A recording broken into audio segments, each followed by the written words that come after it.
ಕರ್ನಾಟಕ ರಕ್ಷಣಾ ವೇದಿಕೆ ಸ್ವಾಭಿಮಾನಿ ಬಣ ಹಾನಗಲ್, ಹಾವೇರಿ ಜಿಲ್ಲೆ ಹಾನಗಲ್ ತಾಲೂಕು ಶಿಶು ಅಭಿವೃದ್ಧಿ ಯೋಜನಾಧಿಕಾರಿಗಳು ಮಲ್ಲಿಕಾರ್ಜುನ ಕೆಂಪಳ್ಳಿ ಸರಿ ಅವರ ಬೀಳ್ಕೊಡುಗೆ ಸಮಾರಂಭ.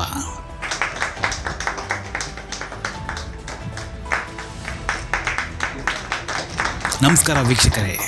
ಮಲ್ಲಿಕಾರ್ಜುನ ಕೆಂಪಳ್ಳಿ ಅವರು ಕಾರ್ಯನಿರ್ವಹಿಸಿರುವ ಸೇವೆಗಳು DDP, ಆರ್ಮಿ, DDWO, CDPO ಈ ಎಲ್ಲ ಇಲಾಖೆಗಳಲ್ಲಿ ಕಾರ್ಯವನ್ನು ನಿರ್ವಹಿಸಿ ಸುಮಾರು 4 ತಿಂಗಳ ಅವಧಿಯಲ್ಲಿ ಹಾನಗಲ್ ಶಿಶು ಅಭಿವೃದ್ಧಿ ಯೋಜನಾಧಿಕಾರಿಗಳಾಗಿ ಅಚ್ಚುಕಟ್ಟಾಗಿ ಸೇವೆಯನ್ನು ಸಲ್ಲಿಸಿ ಅಂಗನವಾಡಿಯಲ್ಲಿ ಕಾರ್ಯನಿರ್ವಹಿಸುತ್ತಿರುವ ಶಿಕ್ಷಕರಿಗೆ ಮತ್ತು ಆಯಗಳಿಗೆ ಮಕ್ಕಳ ಬಗ್ಗೆ, ಶಿಕ್ಷಣ ಮತ್ತು ಆರೋಗ್ಯದ ಬಗ್ಗೆ ತಿಳುವಳಿಕೆ ಮತ್ತು ಜ್ಞಾನದ ಬಗ್ಗೆ ಅರಿವನ್ನು ಮೂಡಿಸುತ್ತಾರೆ. ಅಂಗನವಾಡಿಯಲ್ಲಿ ಕಾರ್ಯನಿರ್ವಹಿಸುತ್ತಿರುವ ಶಿಕ್ಷಕಿಯರಿಗೆ ಸರ್ಕಾರದಿಂದ ಬಂದ ಧಾನ್ಯಗಳು ಅಥವಾ ಕ್ಷೀರವನ್ನು ಮಾರುವಂತಿಲ್ಲ ಎಂದು ತಿಳುವಳಿಕೆ ಮೂಡಿಸಿ ಎಲ್ಲ ಅಂಗನವಾಡಿ ಶಿಕ್ಷಕಿಯರಿಗೆ ಮಾರ್ಗದರ್ಶನವನ್ನು ನೀಡಿರುತ್ತಾರೆ. ಸದ್ಯ ಇವರು ಪ್ರಸ್ತುತ ಸರ್ಕಾರಿ ಕೆಲಸದಿಂದ ನಿವೃತ್ತಿಯಾಗಿದ್ದು ಹಾನಗಲ್ CDPO ಆಫೀಸ್ ಶ್ರೀ ಮಲ್ಲಿಕಾರ್ಜುನ ಕೆಂಪಳ್ಳಿ ಅವರು 60 ವರ್ಷ ಪೂರ್ಣಗೊಳಿಸಿದ ಕಾರಣ ಬೀಳ್ಕೊಡುಗೆ ಸಮಾರಂಭದಲ್ಲಿ ಹಾವೇರಿ ಜಿಲ್ಲೆ ಉಪನಿರ್ದೇಶಕರು ಮಹಿಳಾ ಮತ್ತು ಮಕ್ಕಳ ಅಭಿವೃದ್ಧಿ ಇಲಾಖೆ ಹಾವೇರಿ ಶ್ರೀನಿವಾಸ ಅಪ್ಪಣ್ಣ ಮತ್ತು ಕರ್ನಾಟಕ ರಕ್ಷಣಾ ವೇದಿಕೆ ಸ್ವಾಭಿಮಾನಿ ಬಣ ಹಾನಗಲ್ ಜಿಲ್ಲಾಧ್ಯಕ್ಷರು ಮಾರುತಿ ತಾಂದಳೆ, ಬೆಳಗಾವಿ ವಿಭಾಗ ಅಧ್ಯಕ್ಷರು ಗೀತಾಳಲ್ಲಿ ಮಠ ಮತ್ತು ಕರ್ನಾಟಕ ರಕ್ಷಣಾ ವೇದಿಕೆ ಸ್ವಾಭಿಮಾನಿ ಬಣ ಹಾನಗಲ್ ಸದಸ್ಯರಾದ ಮಾರುತಿ ಸುಂದರ ಮಲಗುತ್ತಿನವರ, ನಿರ್ಮಲಾ ನಿಂಗೋಜಿ, ಜ್ಯೋತಿ ಚಿಗಳಿ, ಶಾಂತಮ್ಮ ನಿಂಗೋಜಿ, ರತ್ನ ನಿಂಗೋಜಿ, ಶಿಶು ಯೋಜನಾಧಿಕಾರಿಗಳು ಕಾರ್ಯಾಲಯ ಹಾನಗಲ್ ಮಲ್ಲಿಕಾರ್ಜುನ ಕೆಂಪಳ್ಳಿ ಅವರು ಬೀಳ್ಕೊಡುಗೆ ಸಮಾರಂಭದಲ್ಲಿ ಭಾಗಿಯಾಗಿ ಎಲ್ಲ ಸಿಬ್ಬಂದಿ ಅವರೊಂದಿಗೆ ಕೈ ಜೋಡಿಸಿ ಬೀಳ್ಕೊಡುಗೆ ಸಮಾರಂಭವನ್ನು ನೆರವೇರಿಸಿಕೊಟ್ಟರು. ನಾವು ನೀವು ಒಂದು ಬಸ್ ಹತ್ಬೇಕಂದ್ರೆ ಬಹಳ ಕಷ್ಟಪಡ್ತೀವಿ. ಅಲ್ಲಿ ಆ ಸಿಯಾಚಿನ್ ಪ್ರದೇಶ ಹತ್ಬೇಕಂದ್ರೆ ವರದಿ ಬಾಲು ರಾಯ್ಕರ್. ಎಲ್ಲರೂ ಬಟ್ಟೆ ಹಗ್ಗ ಕಟ್ಬೋದು. ಬಟ್ಟೆ ಕಟ್ಟಿದ್ರೆ ಖಾಲಿ ಕಟ್ತಾರೆ. ಬೆಲ್ಟ್ ಏರಿಯಾ ಇರುತ್ತೆ, ಆ ಬೆಲ್ಟ್ ಏರಿಯಾ ಚೆಕ್ ಮಾಡ್ತಾರೆ. ಅದರಲ್ಲಿ ಒಬ್ರು ಮಿಸ್ ಆಗೋಂಗಿಲ್ಲ. ಸೊ ಅಂತ ಒಂದು ಪ್ರದೇಶದಲ್ಲಿದ್ದಾರೆ. ನಿಮ್ಗೆ ಇನ್ನೂ ಮುಖ್ಯವಾಗಿ ಈಗ 40 ಡಿಗ್ರಿ ಹೀಟ್ ಇದ್ದಾಗ ನಮ್ಗೆ ಬದುಕಾಗಲ್ಲ. ಅಲ್ಲಿ 40 ಡಿಗ್ರಿ ಮೈನಸ್ ಹೀಟ್ ಇದೆ, ಅದು ಕೋಲ್ಡ್ ಇರುತ್ತೆ, ತಿಂದದ ಊಟ ಪಚನ ಆಗೋದಿಲ್ಲ. ಮತ್ತು ಅಲ್ಲಿ ಮಿಲಿಟರಿ ಸಿಸ್ಟಮ್ನಲ್ಲಿನೇ ಇಟ್ಸೆಲ್ಫ್ ಮಿಲಿಟರಿನೇ ಹೇಳುತ್ತೆ ಪ್ರತಿಯೊಬ್ಬ ವ್ಯಕ್ತಿಗೂ ಒಂದು ಸರ್ವಿಸ್ನಲ್ಲಿ ಸಿಯಾಚಿನ್ ಸರ್ವಿಸ್ ಕೊಡ್ತಾರೆ. ಸೊ ಅಲ್ಲಿ ಹೋಗಿ ಬರುವಂಥ ಯೋಧ ತನ್ನ ಜೀವಿತಾವಧಿಯಲ್ಲಿ 1 ವರ್ಷಕ್ಕೆ 2 ತಿಂಗಳ ಲೈಫನ್ನು ಕಳ್ಕೊಳ್ತಾನೆ. ನಿಮ್ಮ ಇಲಾಖೆಯ ನೆಚ್ಚಿನ ಉಪನಿರ್ದೇಶಕರಾದ ಶ್ರೀಯುತ ಪಾಲ್ಬತ್ತಿ ಸಾಹೇಬ್ರೆ ಹಾಗೂ ಅದೇ ಥರ ಮತ್ತು ನಮ್ಮ ನೆಚ್ಚಿನ ನಿರೂಪಣಾಧಿಕಾರಿಗಳಾದಂಥ ಅಣ್ಣಪ್ಪ ಸಾಹೇಬ್ರೆ ಅವರು ನನ್ನ ಸ್ನೇಹಿತರಾದಂಥ ನಮ್ಮ ನೆಂಟರ ಆದಂಥ ಪಟ್ಟಿಕಲ್ ಸಾಹೇಬ್ರೆ ಅವರ ಬಂಧು ಮಿತ್ರರೇ ಹಾಗೂ ನನ್ನ ಅಕ್ಕ, ಮಾವ, ನನ್ನ ಅಳಿಯಂದಿರು, ಆಮೇಲೆ ನಮ್ಮ ಸಹೋದ್ಯೋಗಿಗಳಾದಂಥ ಎಲ್ಲ ಮೇಲ್ವಿಚಾರಕಿಯರೇ ಹಾಗೂ ರಕ್ಷಣಾ ವೇದಿಕೆಯ ಎಲ್ಲ ಸದಸ್ಯರುಗಳೇ ಹಾಗೂ ಅಂಗನವಾಡಿ ಸಹಾಯಕಿಯರೇ ಕಾರ್ಯಕರ್ತೆಯರೇ ಹಾಗೂ ಸಹಾಯಕಿಯರೇ, ನನ್ನ ಜೀವನ 1983ರಿಂದ ಪ್ರಾರಂಭ ಆಗಿ ಇವತ್ತು ಇದರಿಂದ ನಾನು ಆ ಇಲಾಖೆಗೆ ಮಹಿಳೆಯರು ಮತ್ತು ಮಕ್ಕಳ ಸೇವೆಯನ್ನು ಮಾಡುವಂಥದ್ದು ಸೌಭಾಗ್ಯ ನನಗೂ ಸಿಕ್ಕಿದೆ. ಹೀಗಾಗಿ ನಾನು ಈ ಇಲಾಖೆನೇ ನಾನು ಮೊದಲ ಆದ್ಯತೆಯಾಗಿ ಸ್ವೀಕರಿಸ್ತೇನೆ.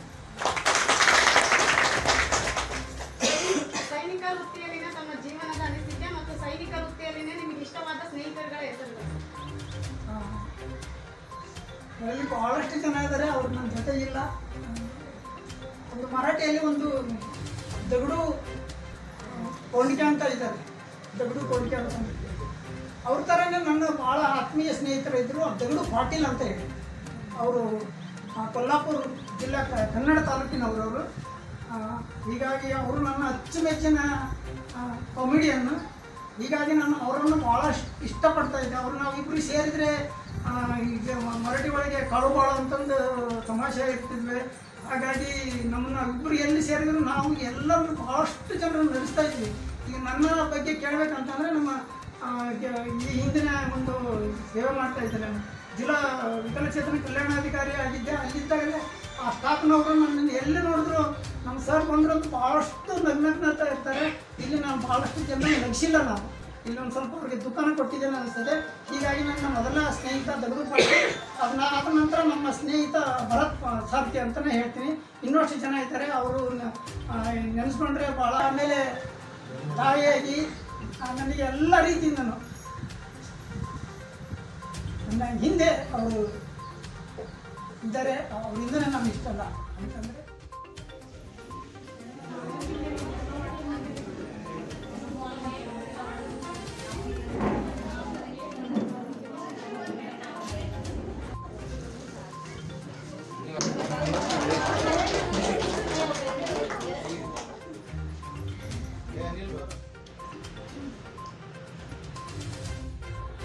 ನಮ್ಮ ಇಲಾಖೆಯ ಇನ್ನೋರ್ವ ಅಧಿಕಾರಿಗಳಾದ ಶ್ರೀ ಅಣ್ಣಪ್ಪ ಹೆಗಡೆ ಹಾಗೂ ಮಲ್ಲಿಕಾರ್ಜುನ ಕುಂಬಳೆಯವರ ಶ್ರೀಮತಿಯವರಾದ ಶ್ರೀಮತಿ ಪ್ರಮೀಳಾ ಅವರೇ ಹಾಗೂ ಅವರ ಸ್ನೇಹಿತರಾದ ಭರತ್ ಸಾರಥಿ ಅವರೇ ಮತ್ತು ಅವರೆಲ್ಲ ಬಂಧು ಬಾಂಧವರೇ ಮತ್ತು ಎಲ್ಲ ನನ್ನ ಇಲಾಖೆಯ ಮೇಲ್ವಿಚಾರಕರೇ ಮತ್ತು ನನ್ನ ಕಚೇರಿಯ ಸಿಬ್ಬಂದಿ ಮತ್ತು ವಿಶೇಷವಾಗಿ ಆಗಮಿಸಿದಂಥ ರಕ್ಷಣಾ ಘಟಕದ ಎಲ್ಲ ಪದಾಧಿಕಾರಿಗಳು. ಈಗಾಗಲೇ ಹೆಗಡೆ ಸಾಕಷ್ಟು ಹೇಳಿದ್ದಾರೆ. ಏನು ಹೇಳ್ಬೇಕಂತ ಮಾಡಿದ್ದೆ ಅದನ್ನೇ ಹೇಳಿದ್ದಾರೆ. ಸಿಯಾಚಿನ್ ಹೇಳಿದ್ರು, ಮತ್ತೆ ಹೇಳೋದ್ರಲ್ಲಿ ಇದಿಲ್ಲ. ಇವರು ಕೂಡ ಹೇಳ್ತಾ ಇದ್ರು, ಇಲ್ಲ ಸರ್ ನಾನು ಭಾಳಷ್ಟು -40 ಎಲ್ಲ ಕೆಲಸ ಮಾಡಿದ್ದೀನಿ. ಈಗಿನ ವಾತಾವರಣ, ಈಗಿನ ಪರಿಸ್ಥಿತಿ, ಕೆಲಸದ ಒತ್ತಡಗಳು, ಅದು ಇದೆಲ್ಲ ಭಾಳ ಇಲ್ಲಿಗೆ ಭಾಳ ವ್ಯತ್ಯಾಸ. ಅಲ್ಲಿ ಅಷ್ಟೊಂದು ನಾನೆಲ್ಲ ಕಷ್ಟಗಳಿದ್ರು ಸಹಿತ ನಾನೆಲ್ಲ ಭಾಳಷ್ಟು ಅಚ್ಚುಕಟ್ಟತನದಿಂದ ಮತ್ತು ಮೇಲಾಧಿಕಾರಿಗಳ ಭಾಳ ಒಂದು ಅಪ್ರಿಸಿಯೇಷನ್ ತೊಗೊಂಡಿದ್ದೆ. ಇಲ್ಲಿ ಒಂದು ಸ್ವಲ್ಪ ಇದಾಗ್ತಾ ಇಲ್ಲ ಅಂದರು. ಆದರೆ ನಾನು ಹೇಳಿದೆ, ಇಲ್ಲ ಈಗ ನಿಮ್ಮದು ಪರಿಸ್ಥಿತಿ ಸರಿ ಇದೆ, ಇಲ್ಲಿನ ಪರಿಸ್ಥಿತಿ ಸರಿ ಇಲ್ಲ ಅನ್ನೋದಕ್ಕಿಂತ ಇರತಕ್ಕಂಥ ವ್ಯವಸ್ಥೆಗೆ ನಾವು ಅಡ್ಜಸ್ಟ್ ಆಗಬೇಕು. ಒಂದು ಗಾದೆ ಇದೆ, ರೋಮ್ದಲ್ಲಿದ್ದಾಗ ರೋಮನ್ ನಾಯಕ. ಅದಕ್ಕೆ ಈಗಿನ ವ್ಯವಸ್ಥೆ ಇಲ್ಲಿ ರೆಡ್ ಟ್ಯಾಪಿಸಮ್ ಜಾಸ್ತಿ ಇದೆ ನಮಗೆ. ಇವ್ರು ಹೇಳಿದರು ನಮ್ಮದೊಂದು ಯಾವುದೋ ಒಂದು ಅರ್ಜಿ ಬಂದಾಗ ಅದನ್ನೆಲ್ಲ ರೆಡ್ ಟ್ಯಾಪಿಸಮ್ ಅಂತ ನಾನು ಕರಿತೇನೆ. ಅಂದರೆ ತಡ ಆಯ್ತಲ್ಲ. ತಡ ಯಾಕಾಯ್ತು ಅಂದರೆ ಅದೆಲ್ಲ ಸರ್ಕಾರಿ ವ್ಯವಸ್ಥೆಯಲ್ಲಿ ಆಲೋಚನೆ ಮಾಡಬೇಕಾಗುತ್ತೆ, ಕಾನೂನುಗಳನ್ನು ನೋಡಬೇಕಾಗುತ್ತೆ. ಮತ್ತು ನಾಳೆ ಏನಾದರೂ ಒಂದು ಮಾಡಿ ಏನಪ್ಪ ಅಧಿಕಾರಿಗಳು, ಯಾಕಂದ್ರೆ ನಮ್ಮ ಸಂಘಟನೆಯವರೇ ಹಾಗೆ ಅಧಿಕಾರಿಗಳು ಏನಾದ್ರು ಇದು ಕಂಡು ಬಂದರೆ ಅದನ್ನು ಖಂಡಿಸ್ಬೇಕು ಅಂತ ಬಂದಿರ್ತೀವಿ. ನಿಜವಾಗ್ಲೂ ನನಗೆ ಖುಷಿ ಆಯ್ತು. ನಾನು ಅವ್ರಿಗೆ ಒಂದು ಸಂದೇಶ ಸ್ಥಾನನೂ ಕೊಟ್ಟೆ ಅವತ್ತು. ಯಾಕಂದರೆ ಅಂಥವ್ರು ಸಿಗ್ಬೇಕಂದ್ರೆ ಪುಣ್ಯ ರೀ. ಹೀಗಾಗಿ ಅವ್ರ ಪುಟನ ಮಾತಾಡಿದಾಗ ನನಗೆ ಕಟ್ಟು ನೀರು ಬಂದು ನನಗೆ ವಿಷಯ ಹೇಳಕ್ಕೆ ಬಂದವರು ಸುಮ್ಮನೆ ಆಗ್ಬಿಟ್ಟಿವಿ ನಾವು. ಅವ್ರ ಮಾತುಗಳನ್ನು ಕೇಳಿ, ಯಾಕಂದರೆ ಅಷ್ಟು ಅವರಲ್ಲಿ ನಾವು ಕಲ್ತೀವಿ, ಒಂದು ಶಿಸ್ತನ್ನು ಕಲ್ತೀವಿ. ಆ ಟೈಮ್ದಾಗ ನಿಜವಾಗ್ಲೂ ಖುಷಿ ಆಯಿತು. ನಾವು ಹೇಳಕ್ಕೆ ಬಂದರೂ ಕೂಡ ಸ್ವಲ್ಪ ಸಮಾಧಾನದಿಂದ ತಡ್ಕೊಂಡು ಅವ್ರು ಹೇಳುವಂಥ ವಿಷಯಗಳನ್ನೆಲ್ಲ ತಿಳ್ಕೊಂಡು ಆಯ್ತು ಅವಕಾಶ ಮಾಡಿಕೊಡ್ರಿ ನಮ್ಗೆ ಅಂತ ಹೇಳಿ ಅವತ್ತೊಂದು 2 ಮಾತು ಮಾತಾಡಿ ನಾವು ಹೋದ್ವಿ. ಆಮೇಲೆ ಇವತ್ತು ಅವ್ರದ್ದು ರಿಟೈರ್ಮೆಂಟ್ ಅನ್ನೋದು ಗೊತ್ತಾಯಿತು. ಹೀಗಾಗಿ ಸ್ವಲ್ಪ ನಮ್ಮಿಂದ ಸಹಾಯ, ಅಂದರೆ ಸಹಾಯ ಅಲ್ಲ, ಒಂದು ಚಿಕ್ಕ ಕಾಣಿಕೆ ಅಂತ ಒಂದು ಸನ್ಮಾನ ಮುಖ ಮಾಡಬೇಕು ಅಂತ ನಾನು ಇವತ್ತು ನಮ್ಮ ಸಂಘದ ಸಮೇತ ನಾನು ಬಂದಿದ್ದೇನೆ. ನಿಜವಾಗ್ಲೂ ನನ್ನ ತಂದೆ ಸ್ಥಾನದೊಳಗಿದ್ದಂಥ ಒಬ್ಬ ಸರ್ಗೆ ನಾನು ಹೃದಯಪೂರ್ವಕ ಧನ್ಯವಾದಗಳನ್ನು ಹೇಳ್ತೇನೆ. ತಾಯಿಗೂ ಕೂಡ ನಾನು ನಮಸ್ಕಾರವನ್ನು ಹೇಳ್ತೇನೆ. ಇಷ್ಟು ಮಾತಾಡೋಕ್ಕೆ ಅವಕಾಶ ಕೊಟ್ಟ ನಿಮ್ಮೆಲ್ಲರಿಗೂ ಧನ್ಯವಾದಗಳು. ನಮಸ್ಕಾರ. ಇವತ್ತು ಭೂವಿಯಲ್ಲಿ ಸಾಹಿತ್ಯ ಅವ್ರಿಗೆ ಸಸ್ಪೆಂಡ್ ಮಾಡಂತ ಇವತ್ತು ಲೆಟರ್ ಕೊಟ್ಟಂತ ಅಧಿಕಾರಿಗಳು